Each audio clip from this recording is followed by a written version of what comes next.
হাওড়া শহরের বুকে বেআইনি নির্মাণের রমরমা, আর সেই বেআইনি নির্মাণকে ঘিরেই তৈরি হয়েছে কি হাজার হাজার কোটি টাকার দুর্নীতির সাম্রাজ্য। জনস্বার্থ মামলা গড়িয়েছে কলকাতা হাইকোর্টে। অভিযোগ, বছরের পর বছর নিয়ম ভেঙে তৈরি হয়েছে হাজার হাজার ফ্ল্যাট। কার মদতে এই বেআইনি নির্মাণ? 2000 কোটি টাকার এই দুর্নীতি হয়েছে। অভিযোগ ঘিরে এবার সরগরম রাজ্য রাজনীতি। মামলা গড়িয়েছে কলকাতা হাইকোর্টে, চলে জনস্বার্থ মামলা। হাওড়া পৌরসভা এলাকায় বেআইনি বাড়ি নির্মাণে 2000 কোটি টাকার দুর্নীতির অভিযোগের তীর তৃণমূল কংগ্রেসের দিকে। হাওড়া শহরের বুকে 2013 সাল থেকে 2020 সাল পর্যন্ত কমপক্ষে 3000 ফ্ল্যাট বেআইনিভাবে তৈরি করা হয়েছে। এই ফ্ল্যাটগুলির নির্মাণে হাওড়া পৌরসভার পক্ষ থেকে কোনো অনুমতি নেই বলে অভিযোগ। এই ফ্ল্যাটগুলি মোটা টাকায় বিক্রি করা হয়েছে। 2013 সাল থেকে 2020 সাল পর্যন্ত এই ধরনের ফ্ল্যাটের সংখ্যা কমপক্ষে 3000। এই ফ্ল্যাটগুলির আর্থিক মূল্য কমপক্ষে 2000 কোটি টাকা। এক শ্রেণীর প্রমোটার নিয়মের কোনো তোয়াক্কা না করে যথেচ্ছভাবে শহরে বেআইনি ফ্ল্যাট তৈরি করেছে। অভিযোগ, এই ঘটনার জন্য দায়ী প্রাক্তন মন্ত্রী অরূপ রায় এবং তৃণমূল পরিচালিত বোর্ড। হাওড়া ময়দানের মেডিকেল হলে এক সাংবাদিক সম্মেলনে এই যাবতীয় অভিযোগ সামনে আনা হয় স্বেচ্ছাসেবী সংস্থা হুইসেল ব্লোয়ার্স অ্যাসোসিয়েশনের তরফে। সেখানে উপস্থিত ছিলেন কলকাতা হাইকোর্টের আইনজীবী তথা সিপিএম নেতা সব্যসাচী চট্টোপাধ্যায়। 1 জানুয়ারি 2013 আপনাদের মনে থাকবে 13 সালে হাওড়া কর্পোরেশনের ভোট হয়েছিল নভেম্বর মাস নাগাদ। নতুন বোর্ড এসেছিল। 2 বছর থেকেই আমরা এটা ধরেছি। আর 20 সাল পর্যন্ত, তখন 18 বোর্ডের টেনিয়ার ওভার হয়ে যায়। 20 সালে আমাদের এইখানে অ্যাডমিনিস্ট্রেটররা চালাচ্ছিলেন। আমরা স্পেসিফিক্যালি চেয়েছিলাম যে ডকুমেন্ট, এই বিল্ডিং এর তালিকা। 21 সালের 22শে এপ্রিল হাওড়া কর্পোরেশন একদম দেখবেন সরাসরি বিল্ডিং ডিপার্টমেন্টের তরফ থেকে জানিয়ে দেওয়া হয় একটা বাঞ্চ দিয়ে, এই হচ্ছে সেই বাঞ্চ, 85 পাতার ডকুমেন্টস, যে এই বাড়িগুলোকে Howrah corporation unauthorised construction detect করেছে। এর যে আইনি ফলশ্রুতি আছে সেটা হবে, কিন্তু তার আগে আমি একটা প্রশ্ন করছি। এটা 20 সালে হাওড়া কর্পোরেশন দিয়েছেন।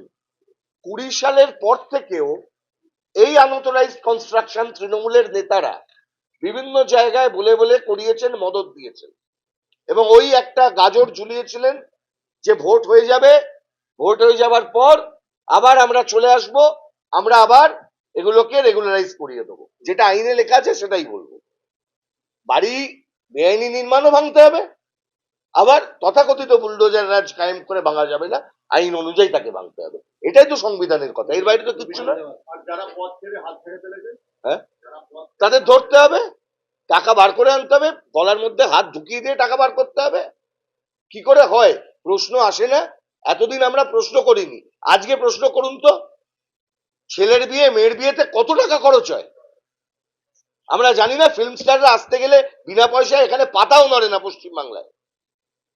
তাহলে কোথাকার একজন কাউন্সিলরের মেয়ের বিয়েতে কলকাতা থেকে ফিল্ম স্টাররা আসছেন, কিভাবে আসছেন?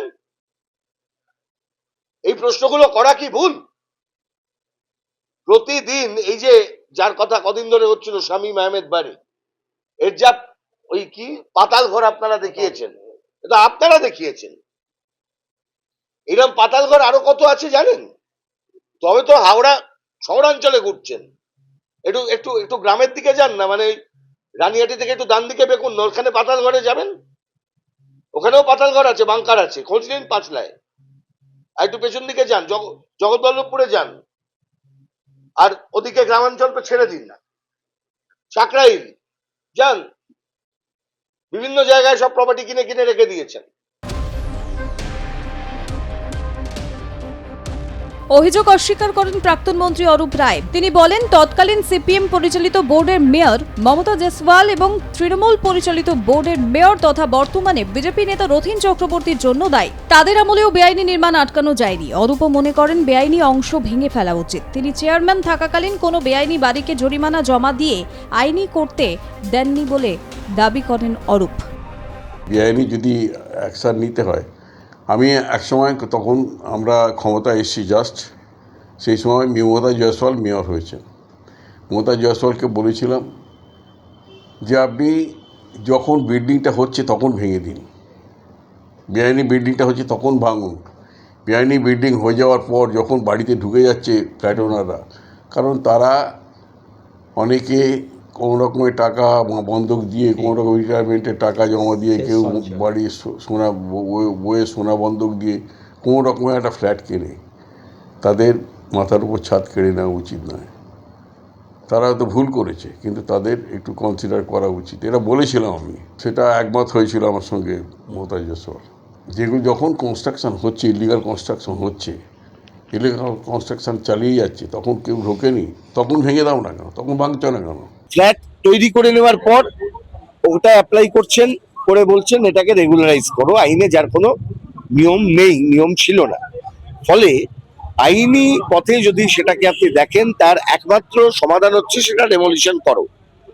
এখন প্রশ্ন যে যেখানে প্রাতিষ্ঠানিকভাবে এই কাজটা করা হয়েছে গোটা জেলায়, এই গোটা শহরে, সেই প্রাতিষ্ঠানিক দুর্নীতিটা, প্রাতিষ্ঠানিক পদ্ধতিতে বেআইনি কাজ করা, সেটাকে মোকাবিলা করার জন্য সরকারকে উদ্যোগ গ্রহণ করতে হবে। কারণ আজ না হয় কাল আমাদের শহর, সেই শহরটাকে তো রাখতে হবে। ইন্টার জেনারেশনাল ইকুইটি, আমরা যা রেখে যাব আমাদের ভবিষ্যৎ প্রজন্ম সেটাই পাবে। আমরা যদি এখনই এটাকে, শহরটাকে আনঅথরাইজ কনস্ট্রাকশনে ভরিয়ে ফেলি, তাহলে আগামী দিনে কিন্তু শহরে এমনিতেই বাসস্থানের অভাব, তার উপরে যদি এত আনঅথরাইজ কনস্ট্রাকশন চারিদিকে ছড়িয়ে যায়, তাহলে মানুষের নিরাপত্তার অভাবটাও হয়ে যাবে। সংস্থার সভাপতি আত্মপ্রকাশ সিং তিনি জানিয়েছেন, তথ্য জানার অধিকার আইনে হাওড়া পুরসভা থেকে বেআইনি বাড়ির তালিকা জোগাড় করেছেন। ঊর্ধ্বতন কর্তৃপক্ষের নির্দেশে অনুমতি দেওয়া হয়েছে বলে হাওড়া পুরসভা থেকে জানানো হয়। কিন্তু অনেক ক্ষেত্রে দেখা যায় হাওড়া পুরসভায় জরিমানা জমা দিয়ে বেআইনি ফ্ল্যাটগুলি আইনি করে দেওয়া হয়েছে, যা সম্পূর্ণ বেআইনি। তৃণমূল নেতাদের মদতে অসাধু প্রমোটাররা বছরের পর বছর এভাবেই বেআইনি কাজ চালিয়ে আসছিল বলে অভিযোগ। হাওড়া শহরে বেআইনি নির্মাণ নিয়ে বিস্ফোরক অভিযোগে নতুন করে সরগরম রাজ্য রাজনীতি। 2000 কোটি টাকা দুর্নীতির অভিযোগ ঘিরে শুরু হয়েছে চাপানুতর। একদিকে তৃণমূলের বিরুদ্ধে প্রমোটার যোগের অভিযোগ, অন্যদিকে পাল্টা দায় চাপানো হচ্ছে আগের বোর্ডগুলির উপর। তবে রাজনৈতিক তরজা যাই চলুক না কেন, প্রশ্ন উঠছে সাধারণ মানুষের নিরাপত্তা নিয়েও। অনুমোদন ছাড়া তৈরি হওয়া বহুতল কতটা নিরাপদ? আর যদি সত্যিই নিয়ম ভেঙে বছরের পর বছর নির্মাণ চলেই থাকে, তাহলে প্রশাসনের ভূমিকা নিয়েও উঠছে প্রশ্ন। এবার এই অভিযোগের পর হাইকোর্টের পর্যবেক্ষণ এবং প্রশাসনের পরবর্তী পদক্ষেপের দিকেই তাকিয়ে হাওড়াবাসী। হাওড়া থেকে রণজিৎ রায়ের রিপোর্ট, আর প্লাস নিউজ।